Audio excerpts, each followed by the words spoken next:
Hi, and welcome to this module talking about the core tools of Archicad 20.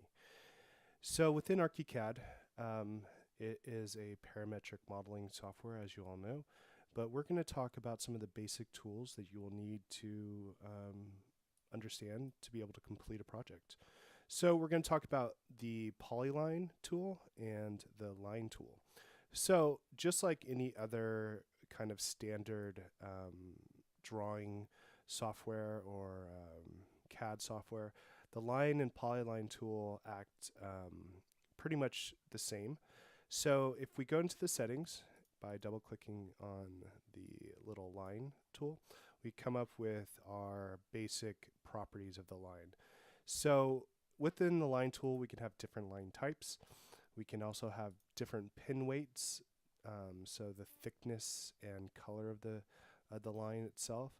We can also have arrows that are attached to the line, and within those lines we can have different types of arrowheads that allow you to show different information.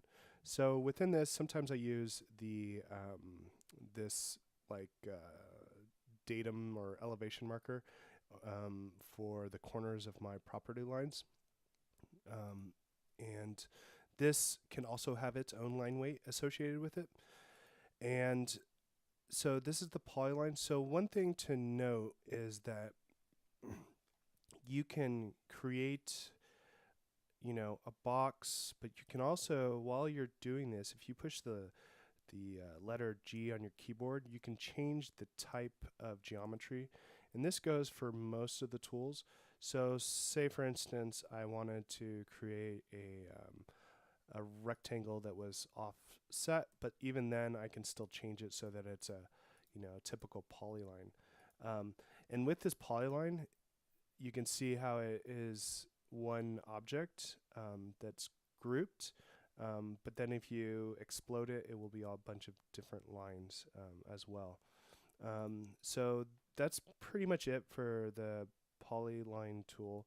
Now let's look at the line tool.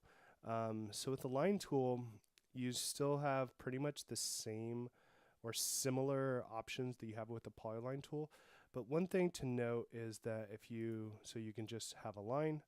You can also have a line that has multiple segments attached to it. And with this line, so if you see how it has this different color, like this has the nodes are black and these nodes are colored. If you create the line tool with the group suspended or auto grouped, it will create a group of lines that are together.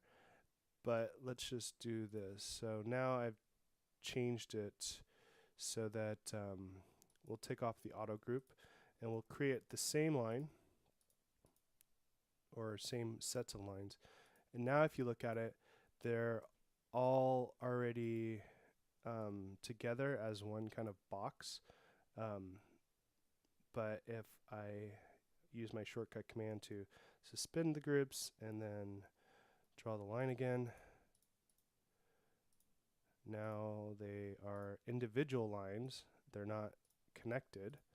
And that was done by changing the groups to from auto group to group. So if I use auto group again, just to go over this, and then do that same thing, and I select that line, now they're grouped, but if I suspend the groups, I can adjust individual lines separately.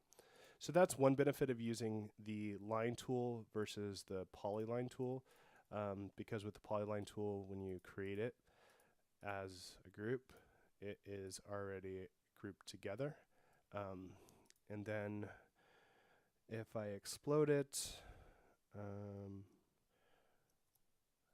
and do that, then the lines are separate, but they are still grouped. So they're still together, but they are separate lines. So you might want to play with this a little bit. Certain teams have a preference for either the line tool or the polyline tool. Personally, I like to use the polyline tool because I know that every line that I create is going to be grouped together.